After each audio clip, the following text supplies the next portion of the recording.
Hi, it's Bianca from balancewithb.com, and I want to talk to you today about change. So I'm assuming if you're listening to this that once upon a time you were born, and you were born with probably no hair or very little, no teeth, you couldn't talk, you couldn't walk, you couldn't really do very much, could you? And yet you changed. From the start, you knew how to change and grow, so that soon enough you had probably hair and teeth, and your limbs grew and your organs grew and things changed. And fast forward, and I'm sure there was a time when you were growing up, or maybe even recently, where you've fallen over and you've scraped a knee or an elbow and you've had an open wound. You haven't had to think about how to heal that wound, have you? You didn't have to will the cells to change and for blood to flow and for the blood to dry and harden and scab over and reform into new, clean, bright pink or red skin, did you? It just happened. And the same is true for change. Now, I believe we're either doing one of two things. Either resisting change or we're going with the flow. Have you witnessed someone in their lives who are in a negative spiral? So things seem to go from bad to worse, to they've dug themselves into a massive hole and they seem not to know how to get themselves out of it. Well, I think resisting change can be quite similar in some ways, because things go over and over again in the same sort of a way. Or on the flip side, have you seen someone in a positive spiral? They're just on such a massive, happy charge of a place and things go from good to great to amazing. They can't put a foot in the wrong place. And everyone wants this, right? No one wants to feel bad.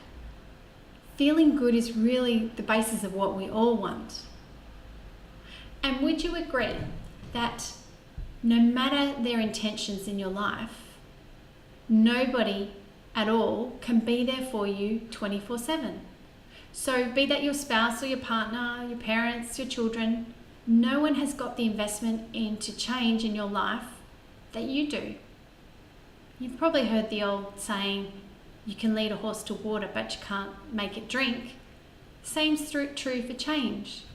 People can support you and help you, but you need to take the steps.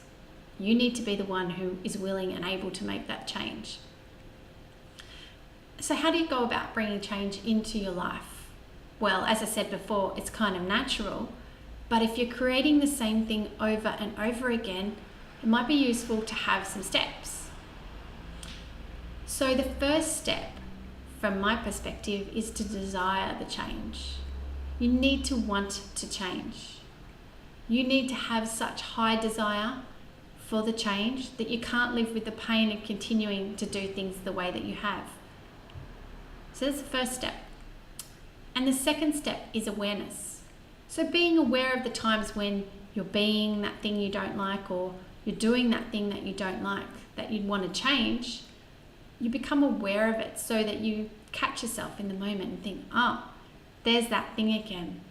So for example, there's when I'm beating myself up, which was something I used to be really good at. And become aware of it. I don't feel so good right now because I'm saying things to myself that do not feel good at all.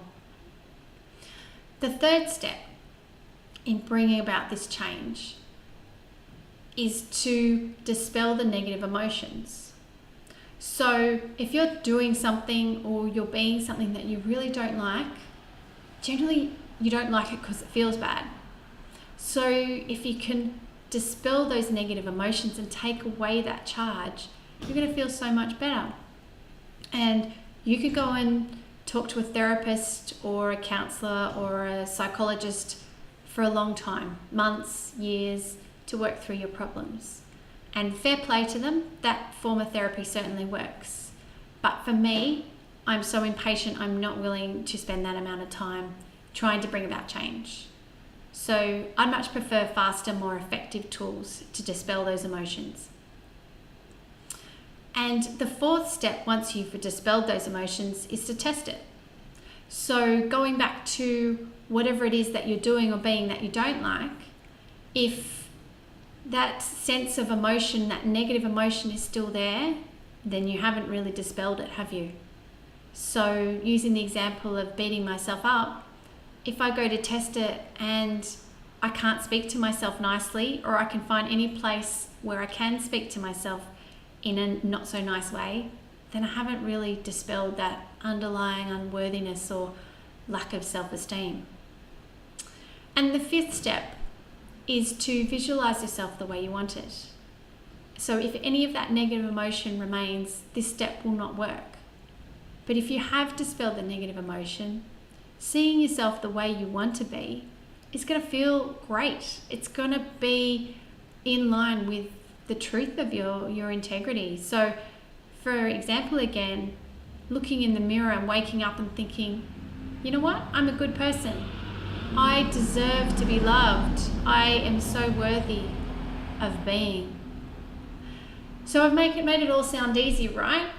And I agree, it can be a lot more work than it sounds. But if you have got the time, the persistence, and the willingness and commitment to change, it's so worth the effort. Because then you learn to take charge of your life. And it really is up to you. No one else can do it for you. So what are you going to choose from here on in? Thanks for listening. I'm Bianca from Balance with Bee. That's www.balancewithbee.com.